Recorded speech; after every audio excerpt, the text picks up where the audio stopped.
नमस्कार, आज का मुद्दा में सभी का स्वागत है। मैं हूं आदित्य रामदेव। आज का हमारा मुद्दा है गढ़ में मोदी, क्यों भड़के विरोधी।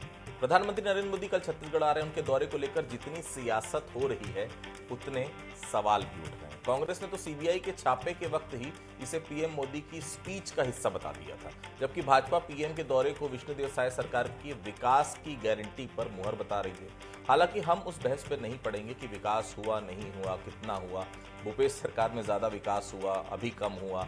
हम एक विकास की बात जरूर करेंगे, वो है नक्सल उन्मूलन के क्षेत्र में हो रहा विकास। हम अपनी बात आगे भी जारी रखेंगे, पहले ये रिपोर्ट देख लेते हैं। हमने बनाया है, हम ही संवारेंगे। जी हाँ, ये वही नारा है जिसने राज्य की सत्ता में बीजेपी की वापसी में अहम भूमिका निभाई है। और अब अपना वादा पूरा करते हुए पीएम मोदी एक बार फिर छत्तीसगढ़ को संवारने आ रहे हैं। डबल इंजन सरकार बनने के बाद ये उनका पहला दौरा है। पीएम मोदी बिलासपुर से पूरे राज्य को हजारों करोड़ की सौगात देंगे। 30 मार्च को छत्तीसगढ़ आएंगे प्रधानमंत्री। डबल इंजन सरकार बनने के बाद पहला दौरा। बिलासपुर के मोहभट्टा में जनसभा को करेंगे संबोधित। 33,700 करोड़ रुपए की देंगे सौगात। विकास कामों का होगा लोकार्पण और शिलान्यास। ऊर्जा, शिक्षा, स्वास्थ्य, कनेक्टिविटी, पीएम आवास की सौगात। मोदी की गारंटी पूरी करने को लेकर मोदी दे सकते हैं गारंटी। प्रधानमंत्री की सभा में जुटेंगे 2 लाख से ज्यादा लोग। पीएम मोदी के दौरे को लेकर सियासत भी खूब हो रही है।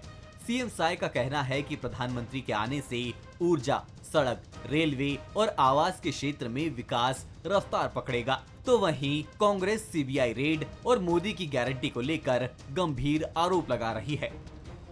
माननीय प्रधानमंत्री जी बिलासपुर आने वाले हैं और 33,000 करोड़ से ज्यादा का सौगात छत्तीसगढ़ को देने वाले हैं। और वो एनर्जी के सेक्टर में, रेलवे, आपका NHI, सड़क और शिक्षा और आवास ये क्षेत्र में होगा। 33,000 करोड़ से ज्यादा का सौगात कल माननीय प्रधानमंत्री जी देंगे।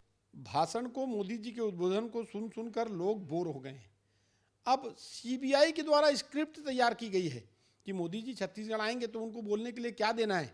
इसीलिए ये प्लांट वे में सीबीआई, पहले ईडी की रेड, कुछ नहीं मिला, फिर सीबीआई की रेड, उसमें भी कुछ नहीं मिलेगा। बेवजह कांग्रेस पार्टी को बदनाम करने के लिए मोदी जी इसको लेकर बात करेंगे। वो स्क्रिप्ट सीबीआई ने तैयार की, सरकारी सेंट्रल एजेंसियों के माध्यम से उसको तैयार किया जा रहा है, क्योंकि लब्बेदार भाषण हो, स्पीच हो, इस प्रकार की स्थिति वो बनाना चाहते हैं। छत्तीसगढ़ में प्रधानमंत्री नरेंद्र मोदी का दौरा कई मायनों में खास है। मोदी के दौरे के बाद साय सरकार में खाली पड़े 2 मंत्री पद और निगम मंडल में नियुक्तियां होने के कयास लगाए जा रहे हैं। खैर, इसमें कितनी सच्चाई है ये तो आने वाले वक्त में पता चलेगा। फिलहाल कांग्रेस के आरोपों के बाद ये सवाल उठ रहा है कि छत्तीसगढ़ आ रहे मोदी, तो क्यों भड़के विरोधी।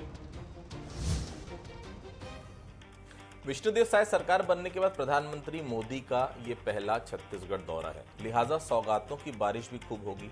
दावा है कि 33,000 करोड़ से ज्यादा विकास योजनाओं की आधारशिला रखी जाएगी और कई योजनाओं का शुभारंभ भी होगा। ये योजना स्कूल शिक्षा के साथ रेलवे और गरीबों के आशियाने से जुड़ी हुई है। पिछले 15 दिनों से बिलासपुर में तैयारी चल रही है। कार्यक्रम में 2 लाख से ज्यादा लोगों के पहुंचने की बात कही जा रही है। जाहिर है, जितना बड़ा आयोजन है उतने बड़े सवाल भी हैं। डबल इंजन सरकार की तो बात होगी, विकास की सौगातों की बारिश भी होगी, लेकिन एक अहम सवाल ये जरूर रह जाता है कि भाजपा के शीर्ष नेतृत्व की नजर में अचानक से छत्तीसगढ़ इतनी प्राथमिकताओं में क्यों शुमार हो गया है। सरकार रमन सिंह की भी थी, 15 साल रही है। भाजपा के शीर्ष नेतृत्व का बहुत ज्यादा फोकस कभी छत्तीसगढ़ में रहा नहीं। फिर आखिर 10 साल में ऐसा क्या हो गया कि भाजपा के बड़े नेता लगातार छत्तीसगढ़ पर या तो नजर रखे हुए हैं या तो दौरा कर रहे हैं। क्या छत्तीसगढ़ में भाजपा के दिग्गज नेताओं का लगातार दौरा एक सामान्य सियासी मतलब है या फिर बहुत कुछ खास? इस बहस में आज हम इसी पहलू को तलाशने की कोशिश करेंगे। हमारे साथ बहुत खास मेहमान जुड़ेंगे। उसके पहले बंसल न्यूज के कुछ सवाल हैं। पहला सवाल, क्या पीएम मोदी के दौरे के बाद सत्ता और संगठन में बड़े फैसले होंगे? दूसरा सवाल, क्या पीएम मोदी का दौरा सूबे में बीजेपी की सियासी जमीन और मजबूत करेगा? तीसरा सवाल, क्या पीएम मोदी को घेर रही कांग्रेस को ये पैंतरा उल्टा तो नहीं पड़ जाएगा? 3 सवाल है जो बंसल न्यूज उठा रहा है। सीधा मेहमानों से आपका तारुफ कराऊंगा। मेरे साथ जुड़े हुए हैं सबसे पहले उचित शर्मा जी, बहुत स्वागत करता हूं। देवजी भाई पटेल जी मेरे साथ हैं, पूर्व विधायक हैं भारतीय जनता पार्टी से, बहुत स्वागत करता हूं। प्रमोद दुबे साहब हैं, पूर्व सभापति हैं, नगर निगम के पूर्व महापौर हैं, वो मेरे साथ जुड़ेंगे थोड़ी देर में, उनका भी स्वागत करता हूं। सबसे पहले मैं चलता हूं देवजी भाई पटेल साहब के पास।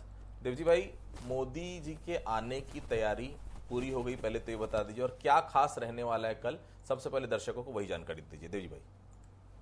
छत्तीसगढ़ में सरकार बनने के बाद माननीय प्रधानमंत्री जी हमारे कल हिंदू नववर्ष और चैत्र नवरात्र के इस प्रथम दिवस पर उनका आगमन हो रहा है। मैं आपके इस चैनल के माध्यम से पूरे छत्तीसगढ़ की जनता को चैत्र नवरात्र की बहुत बहुत शुभकामनाएं देता हूं। प्रधानमंत्री जी कल 3:30 बजे आ रहे हैं। उनका सारा कार्यक्रम तय हो चुका है। 33,700 करोड़ से ज़्यादा के छत्तीसगढ़ के बहुत सारे कार्य ऐसे जो लोकार्पण करने हैं, बहुत सारे कार्यों का शिलान्यास होना है। उन सभी कार्यों का, चाहे वो शिक्षा के क्षेत्र का हो, रेलवे के क्षेत्र का, विद्युतीकरण के क्षेत्र का हो, गैस के क्षेत्र का हो, अनेक ऐसे सौगात जो है कल प्रधानमंत्री जी देने वाले हैं। हमने चुनाव के समय में ही कहा था कि डबल इंजन की सरकार बनने के बाद तेजी से विकास होगा, और उस विकास की कड़ी में कल प्रधानमंत्री जी बहुत सारी घोषणाएं यहाँ पर और लोकार्पण और यहाँ पर विकास कार्यों का शिलान्यास करेंगे। ठीक है, हमारे साथ प्रमोद दुबे साहब जुड़े हैं। दुबे साहब, मोदी जी से इतना डर क्यों जाते हैं आप लोग? आने की खबर जैसे ही आती है आपके नेताओं के उल जुलूल बयान सामने आते हैं। कोई कहता है स्क्रिप्ट बताई जा रही है, सीबीआई के जो दौरा हुआ, सीबीआई का जो छापा पड़ा है उसमें जिक्र होगा मोदी जी का बयान में, जो वो बिलासपुर में बोलेंगे, और कोई 5 सवाल तैयार करके दे देता है। जवाब तो कभी मिलता नहीं, फिर भी सवाल होता रहता है हर बार। प्रमोद दुबे साहब। नहीं आदित्य जी, ये तो अपने देखने का नज़रिया है। आधा गिलास अगर खाली है तो आपके देखने का नज़रिया, अगर आधा गिलास खाली है तो खाली है। कोई उसको पॉजिटिव रूप में देखता है कि हम माननीय मोदी जी आ रहे हैं। सबसे पहले तो उनका मैं अपने पार्टी की ओर से छत्तीसगढ़ की धरा पर अभिनंदन करता हूँ। हुजूर आते आते बहुत देर कर दी, भले देर कर दी, लेकिन जिस प्रकार से आदरणीय देवजी पटेल जी बता रहे थे कि बहुत सारी सौगात देंगे, गैस की पाइपलाइन, तो शायद उनको गारंटी भी याद होगी कि 500 रुपये में सिलेंडर देंगे। तो कांग्रेस के जो नेता होते हैं वो उन बातों को कहते हैं कि जो आपकी गारंटी है। आदरणीय विष्णुदेव साय जी ने कहा था 1 लाख लोगों को रोजगार 1 साल में दे दिया जाएगा। हो सकता है वो 1 लाख लोग मानव श्रृंखला बना करके उनका स्वागत करना चाह रहे हों। बहुत सारे लोगों को माननीय प्रधानमंत्री जी ने छत्तीसगढ़ के लोगों को कहा था कि वो विदेशों में पढ़ाएंगे। हो सकता है वो लोग कल आ रहे हों विदेश से पढ़ करके। तो ये चीज़ें हैं, वो ये आलोचना नहीं है, इसको आप आलोचनात्मक ढंग से मत देखिए। वो जो आपने कहा उसको, हो सकता है आप इतने व्यस्त हैं, छत्तीसगढ़ छोटा सा राज्य है, भूल ना गए हों, या यहाँ के माननीय मुख्यमंत्री जी इन बताने में देर ना कर दिए हों। इन बातों को याद दिलाना कोई कटाक्ष थोड़ी होती है, ये डर की बात थोड़ी होती है। ये तो हम अपने प्रधानमंत्री जी को उनकी कही गई बातों को भी याद ना दिलाएं तो आदित्य जी चलेगा कैसे? कई बार हमारे घर में भी होता है कि 4 चीज़ें कहे गए होते हैं, 2 चीज़ लाते हैं, 2 चीज़ को भूल जाते हैं, तो वो याद दिला रहे हैं, तो वो कोई कटाक्ष है क्या? ये कटाक्ष नहीं होता। हम अपने प्रधानमंत्री जी से नहीं मांगेंगे और जो बातें उन्होंने कही है उसको नहीं उनसे निवेदन करेंगे तो आखिर कोई उत्तर प्रदेश का आएगा क्या? कोई असम से आएगा क्या ये बात कहने के लिए? वहीं हम अपने राज्य के लिए जो वादे आपने किए, चाहे वो किसानों के लिए हो, चाहे वो बेरोजगारों के लिए हो, चाहे वो रोजगार की बात हो, चाहे आप गैस सिलेंडर को 500 में देने की बात कहें हो, केवल उन्हीं बातों को तो हम निवेदन पूर्वक कहना चाहते हैं और बड़े प्रेम से कहेंगे हम उनसे। हमको मालूम है कि उनको याद दिलाने पर वो जरूर देंगे। कल गैस के पाइपलाइन का भी उद्घाटन करेंगे, लेकिन सिलेंडर भी 500 में देंगे, ये हमको विश्वास है। बेरोजगार लोगों को रोजगार का भी वो कल जैसे प्रधानमंत्री आवास के लिए चाबी सौंपेंगे, हमको मालूम है कल वो रोजगार के लिए नियुक्ति पत्र भी सौंपेंगे। वो तो ऐसे हमको जानकारी है। ठीक है उचित जी, हमने अपनी बातों में एक सवाल उठाया। उचित जी, अचानक छत्तीसगढ़ में फोकस क्यों? बड़े बड़े राज्य हैं छत्तीसगढ़ को छोड़कर, लेकिन छत्तीसगढ़ में फोकस इन दिनों लगातार बढ़ता जा रहा है, उसकी कुछ खास वजह? उचित जी देखिए, स्पष्ट कहूं तो बहुत तौर पे कि भारतीय जनता पार्टी के लिए वैसे भी छत्तीसगढ़ प्रदेश है वो केंद्र शासित प्रदेश में मानता हूं। जिस तरीके से भारतीय जनता पार्टी अपना वर्चस्व, केंद्र नेतृत्व जो अपना वर्चस्व छत्तीसगढ़ में रखती है, तो भारतीय जनता पार्टी की जो छत्तीसगढ़ इकाई है वो केंद्र शासित प्रदेश है, ये हमको स्पष्ट रूप से समझ लेना चाहिए। लेकिन एक बात और भी है कि छत्तीसगढ़ में जिस तरीके से उन्होंने बहुत अच्छा परफॉर्मेंस नगरीय निकाय में किया है, बहुत अच्छा लोकसभा में किया है, बहुत अच्छा जनता पंचायतों में किया है, सरपंच बने हैं, तो बहुत पहली बार 25 सालों में इस तरीके का भारतीय जनता पार्टी को जनता का आशीर्वाद मिला है। तो नो डाउट कि एक पहलू ये भी है कि छत्तीसगढ़ उनका प्रेम जो बोला है भारतीय जनता पार्टी को, तो एक विशेष प्रेम की वजह से भी उनका छत्तीसगढ़ आना हो सकता है। चूंकि 33,000 करोड़ की सौगात देनी है, ये कोई बहुत बड़ा विषय किसी प्रधानमंत्री के लिए नहीं रहता कि उसी केवल इसलिए ऐसे प्रोग्राम निकाल लिए जाते हैं। जब भी विजिट होती है तो इस तरीके के सरकारी अमली जामा पहनाने के लिए इस तरीके के प्रोग्राम निकाल लिए जाते हैं। लेकिन मूल सवाल ये उठता है कि जो इतनी सारी वो सुविधाएं दे रहे हैं, तो छत्तीसगढ़ में कोई पक्ष की बात करेगा, कोई विपक्ष की बात करेगा, कोई गारंटी की बात करेगा, लेकिन जनता की बात करने वाला भी तो कोई होना चाहिए। और उनसे सवाल भी इस विजिट में उनसे पूछना चाहिए, जो केंद्र से जुड़े मुद्दे हैं, क्या उन पे मोदी जी कुछ बोल के जाएंगे? ये एक बड़ा सवाल आदित्य जी आएगा, क्योंकि एक बड़ा प्रोजेक्ट है भारतमाला, इसमें इतना काला पीला छत्तीसगढ़ में हुआ है। उम्मीद है कि प्रधानमंत्री उस पर कुछ बोलेंगे, उस पर कुछ समझाएंगे हमको। महादेव सट्टा ऐप जिसमें उस पर जो बंद करना है, उस पर अगर स्टॉप बटन जो है वो केंद्र के पास है, छत्तीसगढ़ के पास है नहीं। 2100 करोड़ जो नल जल जीवन का जो बचा है केंद्र से आना बाकी है, जैसा कि सदन में बताया गया, उस पर भी शायद कुछ बोल लें। तो ये सवाल जो पूछ रहा उनसे लाजमी है। और अंतर्राष्ट्रीय हवाई अड्डे की बात तो अब भी, और कार्गो की बात तो ब्रिजमोहन जी सदन में करके आए, तो ये सवाल भी उनसे पूछना चाहिए। अगर इसमें भी कुछ बोल देंगे तो बहुत अच्छा होगा।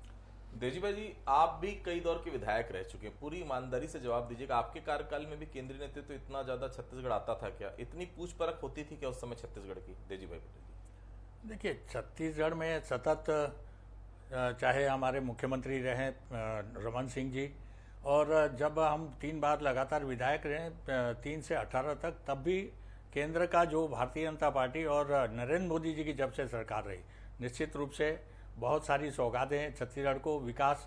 अगर आज छत्तीसगढ़ का कहा जाए कि निर्माण के बाद आज 25 वर्ष का युवा हो चुका है छत्तीसगढ़, और जितना जो है संवारने और सजाने का काम, अटल जी के सपनों का छत्तीसगढ़ बनाने का काम डॉक्टर रमन सिंह की सरकार में हुआ। अगर पिछले 5 सालों को देख लिया जाए तो छत्तीसगढ़ के विकास शून्य थे। हम पंचायतों के विकास को देखें तो शून्य थे, मगर आज विकास का एक नया आयाम ये विष्णुदेव साय जी की सरकार में प्रधानमंत्री जी ने जो डबल इंजन की सरकार की बात कही थी, निश्चित रूप से विकास के कार्यों में, चाहे वो केंद्र की योजना हो चाहे राज्य की, जहाँ तक यहाँ मोदी की गारंटी की बात कर रहे थे प्रमोद जी, मैं बोलता हूँ कि मोदी की गारंटी के 20 पॉइंट थे। 20 में से लगभग 15 महीने के कार्यकाल में ही 12 पॉइंट को पूरा कर चुके हैं। और यहाँ जो प्राथमिकता के आधार पर था, हमारे प्रधानमंत्री जी ने और यह वादा किया था कि मुख्यमंत्री तब अपने आवास पे बैठेंगे जब 18 लाख आवास जो कांग्रेस सरकार में गरीबों का आवास से वंचित किया गया था, उस पर हस्ताक्षर करेंगे। किसानों का मामला जो हमने दिया था, हमने बोनस 2 साल का हमारे समय का था, जो कांग्रेस ने कहा था कि हम देंगे, उन्होंने बोनस नहीं दिया। उसी बोनस का मुद्दा ढिंढोरा पीट के वो सरकार में आए, मगर 5 साल में उन्होंने बोनस नहीं दिया। हमने वादा किया था हम 2 साल का बोनस देंगे, किसानों को 3100 रुपया धान खरीदेंगे। साहब, लेकिन अभी लोकसभा में एक सांसद हैं छत्तीसगढ़ की, प्रमोद दुबे जी, महंत जी की पत्नी ज्योत्सना महंत जी, उन्होंने शायद एक सवाल किया था लोकसभा में, उस पर जवाब मिला कि केवल 5 या 6 आवास बने हैं इस अभी 2024-25 के कार्यकाल में। सही है क्या ये? उन्होंने कुछ सवाल किया था, शायद लिखित में जवाब भी आया था उनका कि जो मोदी के जो आवास, जो अपने प्रधानमंत्री आवास की बात करें, वो बने ही नहीं छत्तीसगढ़, बहुत कम संख्या है उनकी। नहीं, देखिए, जो आवास रुके हुए थे उसकी राशि मुख्यमंत्री बनने के बाद पहले ही किस्त पे जारी की गई, और कल प्रधानमंत्री जी 3 लाख आवास जो हैं उनका जो है चाबियां सौंपेंगे। ये आवास जो भी वहाँ पर दिया गया जवाब वो गलत है। मैं कल प्रधानमंत्री जी उसको विशेष रूप से चाबी सौंपने वाले हैं, और 3 लाख आवास तो बन के तैयार हो चुके हैं करीब। दुबे साहब, आप लोग क्यों बोल रहे हैं कि सीबीआई छापे की स्क्रिप्ट मोदी के भाषण में दर्ज होगी? उनके पास मुद्दे की कमी है क्या बोलने के लिए? दुबे साहब। नहीं, सबसे पहली बात तो आपने कहा कि पहले सवाल में कि आप लोग डरे हुए क्यों हैं। कैसे नहीं डरे रहेंगे भाई? और रोज ईडी आ रही है, यहाँ कांग्रेसियों के घर में तो पान ठेला बड़ा जितना घर है उसके घर में सीबीआई घुस रही है, और आप पूछ रहे हैं डर की बात क्यों नहीं? अरे यहाँ तो ऐसा लगने लगा है कि ईडी, सीबीआई, ईओडब्ल्यू जितनी सेंट्रल और स्टेट की एजेंसी है वो तो खाली कांग्रेसियों के घर के लिए बन गई है। ऐसा लगने लगा है कि इस पूरे इन्फोर्समेंट डेवलपमेंट जो डिपार्टमेंट जो है वो पूरे भारत के लिए है कि रायपुर की छत्तीसगढ़ के लिए है हमारा। वो गया, सीबीआई आया, सीबीआई गया, ईओडब्ल्यू आ गया, ईओडब्ल्यू हो गया। कोई ऐसी जांच एजेंसी बची है क्या, आप मेरे को बताइए ना। और कोई खुलासा भी नहीं हो रहा है कि चलो भाई आप गए। तो ये तो हम तो डरे ही हुए हैं भाई। अब तो थोड़े बहुत जो हम लोग बचे हैं, हमारे घर में भी अब जलते घर को देखने वालों, फूस का छप्पर आपका है, आग के पीछे तेज हवा है, आगे मुकद्दर आपका है, मेरे कत्ल पर आप भी चुप थे, अगला नंबर आपका है। ये स्थिति हम लोगों की हो चुकी है। तो ऐसे में देखिए, स्वस्थ राजनीति, स्वच्छ राजनीति, आप आमने सामने की बात करें ना भाई। आप मुद्दों के आधार पर ये क्या डरा रहे, सुक्खू जी भी रहे, इतने छापे तो कभी नहीं पड़े। अचानक छत्तीसगढ़ से क्या विशेष प्रेम है? क्या सुक्खू जी अभी भी आपके सीएम हैं, उनके यहाँ कोई छापा नहीं? अशोक गहलोत जी क्या इतना हमने कभी नहीं सुना? एक आध छापे की खबर आई थी कि उसके बाद कुछ सभी छापा। भूपेश बघेल के कार्यकाल कुछ खास वजह भी है क्या? आदित्य जी, सब हो जाएंगे मौन तो बोलेगा कौन? आखिर बोलने वाला जो आदमी रहेगा, उसको तो आदिकाल से इन चीज़ों को संघर्ष कर जो आदमी करता है, तलवार तो उसी के ऊपर लटकती है। और अभी मैं रास्ते में पढ़ते हुए आ रहा था, हमारे आदरणीय देवजी पटेल साहब इस बात को कह रहे थे, चिरमिरी, मनेंद्रगढ़, वहाँ से 16 जगहों पर मैंने पढ़ा कि प्रधानमंत्री आवास के लिए जिनको जिनको नियुक्त किया गया था वो लोग भाग गए हैं, पैसा लेके भाग गए हैं। अब विधानसभा में इस बात को उत्तर में कहा गया कि नहीं, 19-20 में भी मकान बने, ये मैं नहीं कह रहा हूँ, 20-21 में भी मकान बने, आपने भी पढ़ा होगा। तो ये मकान बनाने के लिए माननीय योगी आदित्यनाथ जी की कोई कमेटी आई थी क्या, जब भूपेश बघेल जी के समय में? ये तो उत्तर में आपने उसमें दिया, पृष्ठांकन में आपने उत्तर दिया है कि नहीं भाई उनके समय इतने मकान बने, इतने मकान बने। तो कुल मिलाकर के बात यह है कि जो चीजें भारतीय जनता पार्टी के नेताओं को आता है, प्रोपोगेंडा करना, और गरियाबंद में किसी की एक थप्पड़ पड़ गया तो रायपुर तक उसकी कैसे हत्या हो, ये हम लोग नहीं सीख पाए। और ये भारतीय जनता पार्टी में है, इवेंट मैनेजमेंट है, हम तो कहीं ना कहीं चूक गए इन चीजों में। ब्रांडिंग करना नहीं सीख पाए, हम लोग काम करना सीख पाए, ये हमारी गलती हो गई। ठीक, उचित जी, प्रधानमंत्री मोदी 1.5 साल बाद छत्तीसगढ़ आ रहे हैं, साय सरकार के गठन के बाद।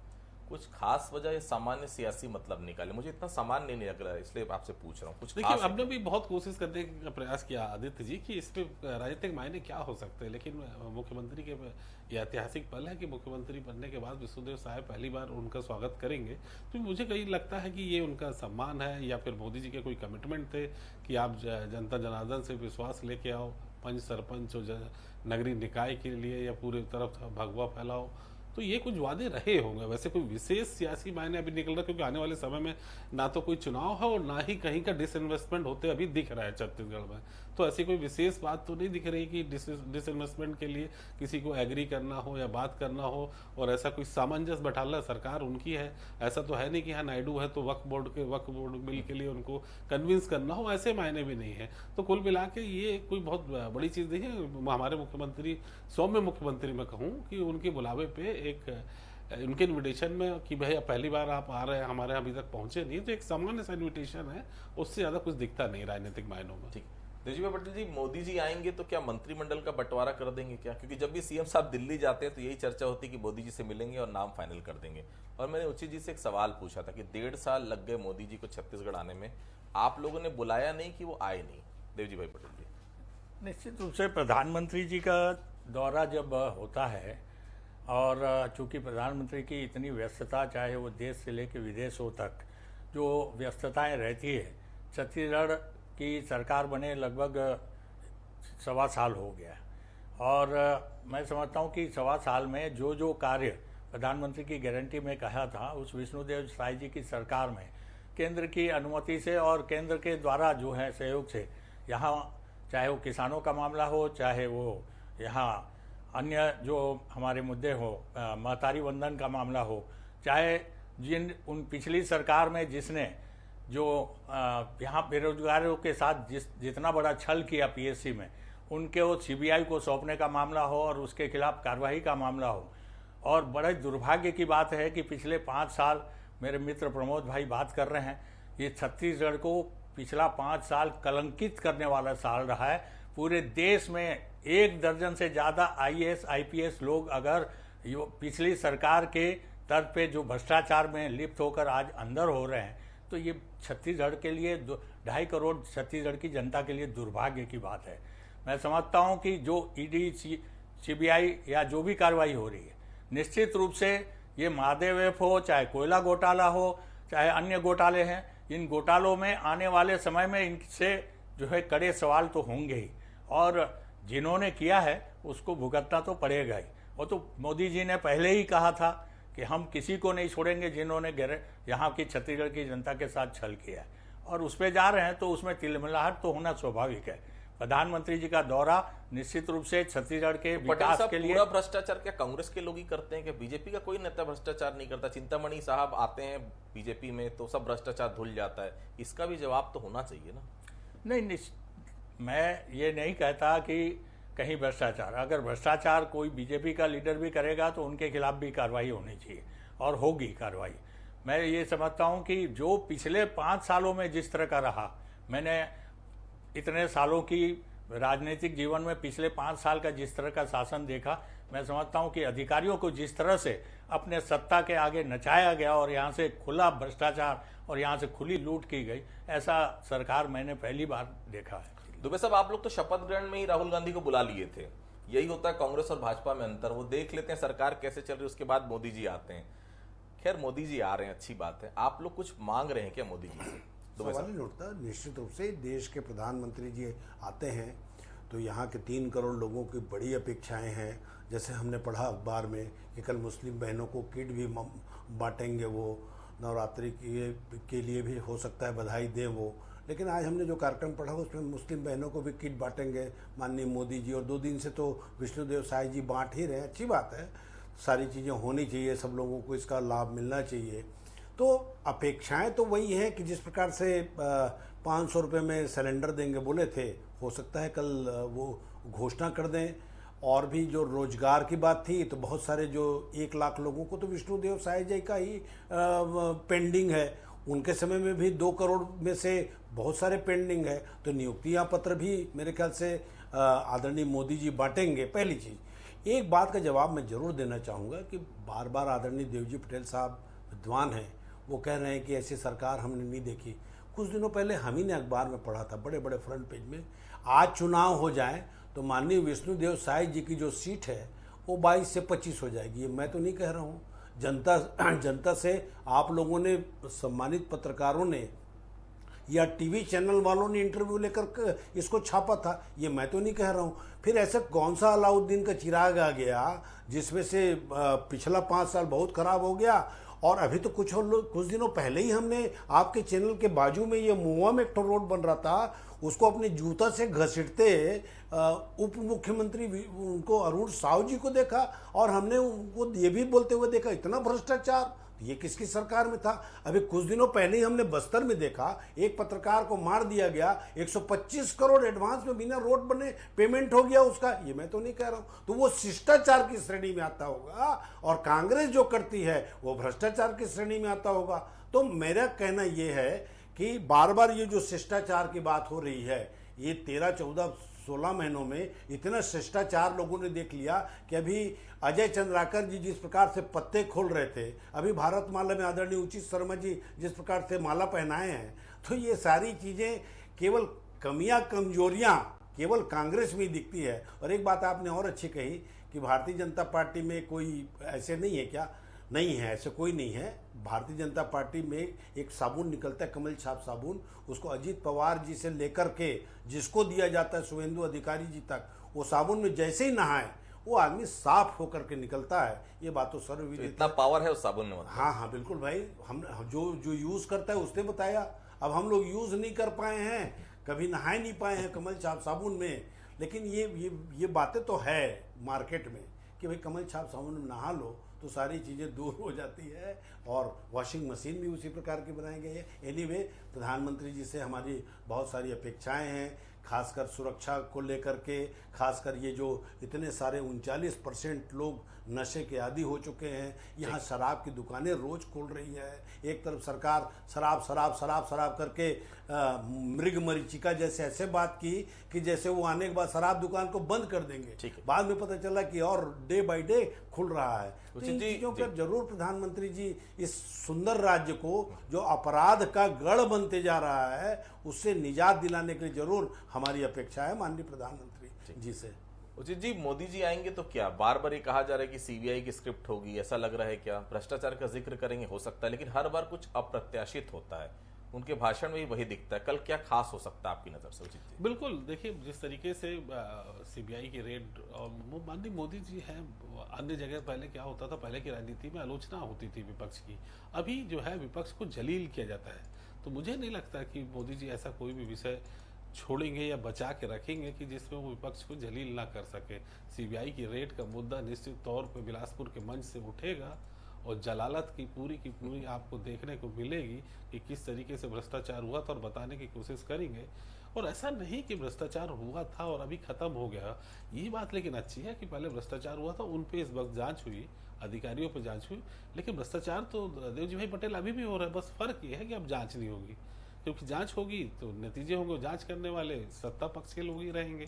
तभी तो सीबीआई से ईओडब्ल्यू की तरफ मुद्दा खिसक जाता है। ईओडब्ल्यू को मैनेज किया जा सकता है, सीबीआई को मैनेज करना मुश्किल होगा। इसीलिए भारतमाला में अभी तक केवल भारत चला गया है, माला बस बची हुई है और आर्थिक माला पहने हुए सभी नेता नगरी के लोग और ब्यूरोक्रेसी के लोग घूम रहे हैं। तो उम्मीद है कि इस पे भी कुछ निर्णय होंगे। बिल्कुल, तो इंतजार करना पड़ेगा। 24 घंटे से भी कम समय बच गया है। प्रधानमंत्री बिलासपुर में सभा को संबोधित करेंगे। क्या कुछ नया रहेगा, हम सबकी नजर रहेगी। आप सभी हमारे साथ जुड़े, आप सभी लोगों का बहुत बहुत धन्यवाद। आज का मुद्दा में फिलहाल इतना ही। बाकी खबरों के लिए आप लगातार बने रहिए बंसल न्यूज के साथ। नमस्कार।